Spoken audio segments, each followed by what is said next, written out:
Bonjour et bienvenue dans cette vidéo. Que Dieu vous bénisse abondamment dans le nom de Jésus. Alors je fais juste cette petite vidéo parce que j'étais en train de dire quelque chose à une sœur justement qui m'envoyait des images sur le Corina Vimbus Tumulus Globulus. Euh, je lui disais, plus on se focalise sur quelque chose, plus ce quelque chose prend d'ampleur dans votre vie. Plus on se focalise sur quelque chose, plus ce quelque chose va influencer votre vie. Si vous pensez du matin au soir à quelque chose, ça va transformer vos pensées, ça va transformer vos actions, mais ça va transformer aussi votre état de santé. En fait, il y a des études qui avaient montré que les médias pouvaient influencer le comportement des gens et leur état de santé. Par exemple, lorsque des musiques mondaines vont jouer sur certaines notions du cerveau, du subconscient du cerveau, de l'inconscient du cerveau, notamment sur des adolescents, à l'écoute de certaines musiques, certains se sont vus un goût pour le suicide, par exemple. Pour le suicide. Il y a des musiques, quand vous les écoutez, quand on les écoutait, il y avait des jeunes qui se suicidaient. Il y a d'autres faits, c'est que quand dans les actualités on entend parler de massacre, eh bien, l'actualité du massacre va engendrer d'autres massacres. En fait, vous avez en fait, le cerveau, le subconscient de l'homme s'autoprogramme tout seul. C'est-à-dire qu'à un moment donné, à force d'entendre quelque chose, il va se convaincre de quelque chose et il va répéter une situation et même parfois par l'effet placebo, il va tomber malade. Et même, je dirais que ça peut influencer aussi de façon incroyable même des résultats, même l'expertise de certaines personnes, de certaines autorités, ça peut influencer énormément de choses euh, à force de penser toujours à quelque chose. Ce que je veux dire donc, c'est que c'est vrai qu'il y a ce virus, donc c'est vrai qu'il y a, de toute façon c'est la réalité, aujourd'hui il y a ces choses-là, mais si vous parlez que de ça, moi je disais à ma sœur, tu vois, moi je sais que Jésus guérit de tout. Jésus guérit de tout. Même si quelque chose m'effleure, même si quelque chose s'accroche à moi, au nom de Jésus, j'ordonne, je, je, je, j'ordonne à cette chose-là de quitter mon corps. C'est-à-dire que nous sommes sauvés dans le sens où, par exemple, vous avez des gens qui vont mourir de certaines choses, vous avez des gens qui vont être malades affreusement de certaines choses, vous allez avoir des gens qui vont avoir des grippes qui vont durer 3 semaines, qui vont être mortelles, vous avez des maladies où les gens vont souffrir énormément. La différence avec un croyant qui a la confiance en Jésus-Christ, qui guérit et qui a pris toutes les maladies à la croix, la différence c'est que le croyant sait que il y a des choses qui peuvent nous agresser, nous tomber dessus, mais nous avons la foi que nous demandons et nous recevons la guérison au nom de Jésus. Ça veut dire que à un moment donné, vous pouvez recevoir, être attaqué par une flèche. Par exemple, quand la flèche vous attaque ou vous tombe dessus, la flèche est là. Mais nous prenons la flèche et nous la brisons au nom de Jésus et la maladie est vaincue. Donc, soit nous sommes totalement immunisés, soit effectivement il peut y avoir un impact, mais suite à cet impact, nous imposons la main, nous disons, et nous sommes guéris au nom de Jésus.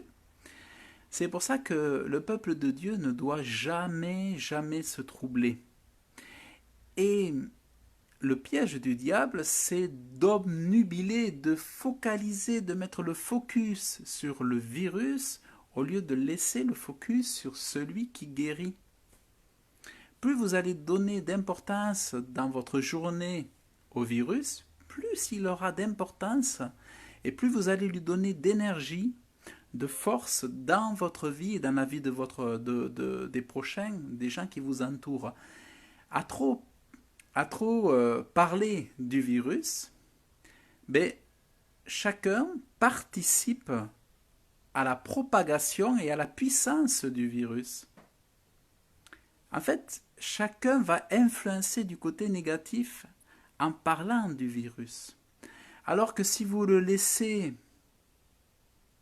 de côté, en suivant les consignes de sécurité, par exemple, vous dites, ben voilà, je ne vais pas embrasser les gens, je ne vais pas te serrer les mains, mais vous ne parlez pas de lui. Vous vous informez, mais vous l'enlevez de votre bouche. Vous informez le strict minimum, mais vous ne parlez pas du virus.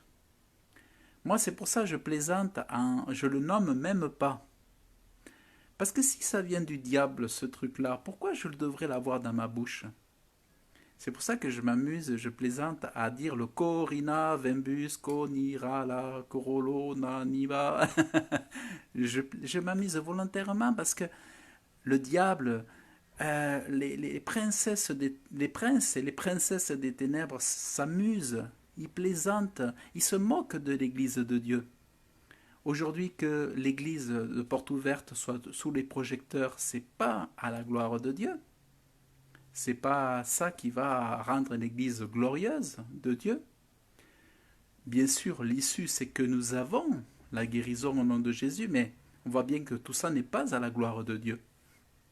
Donc, ce qu'il ne faut pas faire, c'est donner d'importance au diable, ne pas donner d'importance aux démons, ne pas donner d'importance aux maladies.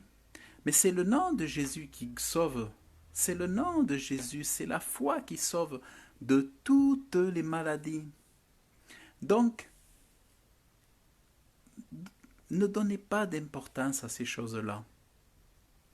Ne vous glissez pas comme... Vous savez que même un virus peut être un effet de mode. Un virus peut être un effet de mode, c'est-à-dire parce qu'on veut faire comme les autres, on va se mettre à parler, à diffuser, à parler que de ça et tout ça, mais en fait, là aussi, vous donnez de la valeur à ces choses-là et vous allez influencer involontairement ou volontairement, négativement, en impactant sur la psychologie. Et vous savez que les émotions, la psychologie, ça joue sur la santé des gens. Non, ne tombez pas dans ces histoires. Parce que si vous écoutez tout ce qui se dit à la radio, dans les médias et tout ça, vous allez toujours avoir des troubles, toujours des guerres, toujours des crises, toujours des dettes, toujours des maladies, toujours des famines. Mais ne tombez pas dans ce piège.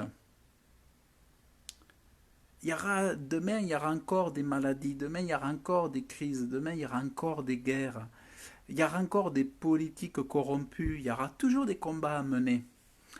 Mais, comme je disais à ma sœur tout à l'heure, plus tu vas mettre le focus sur quelque chose, plus cette chose va prendre d'importance dans ta vie.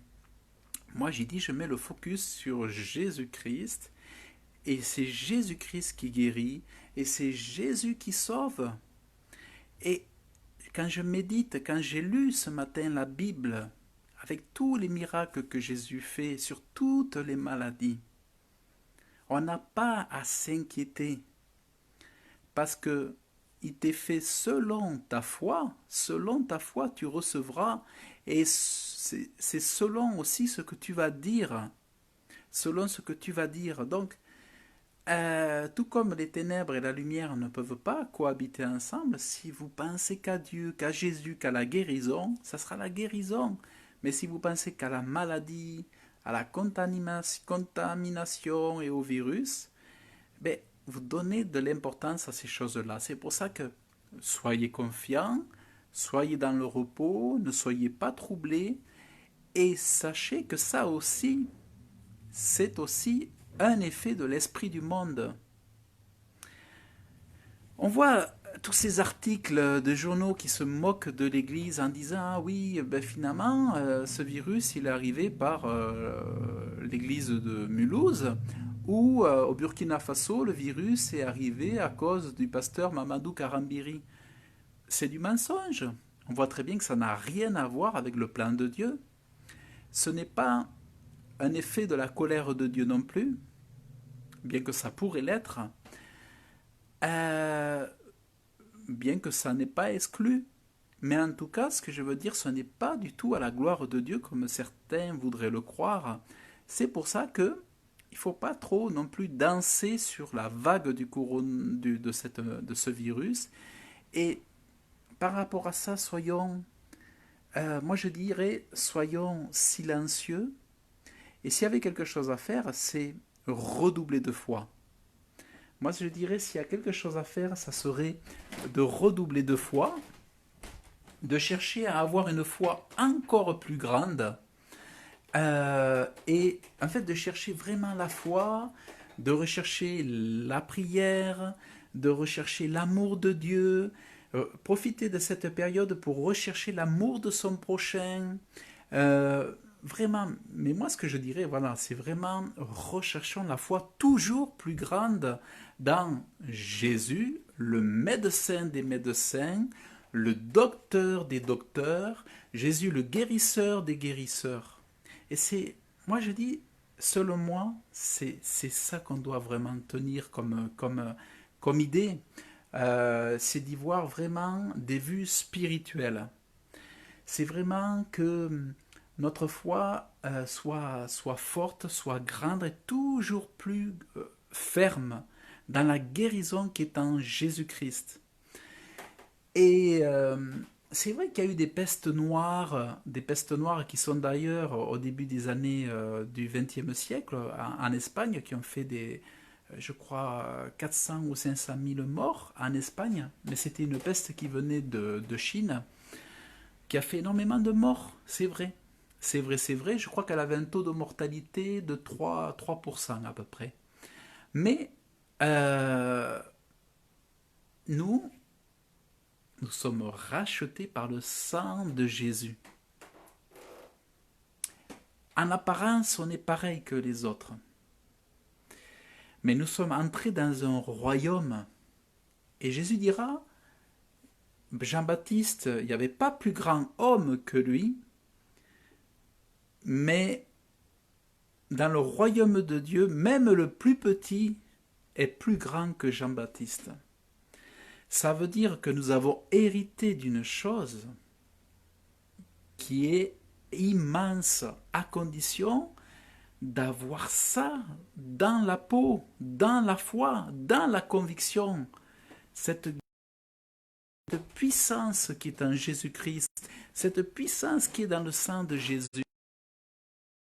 Donc, ne vous agitez pas, ne vous troublez pas, parce que c'est exactement ça que aime. Oh, je me mets trop près à chaque fois. C'est exactement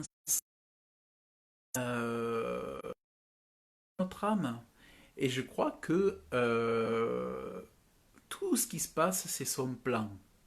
Tout ce qui se passe là, il y a eu un plan, il y a vraiment quelque chose. Alors, après, je ne dis pas que, comme je vous disais, je vous dis pas que Dieu n'avait pas une idée pour parler à l'église de Jésus en France ou dans les autres pays.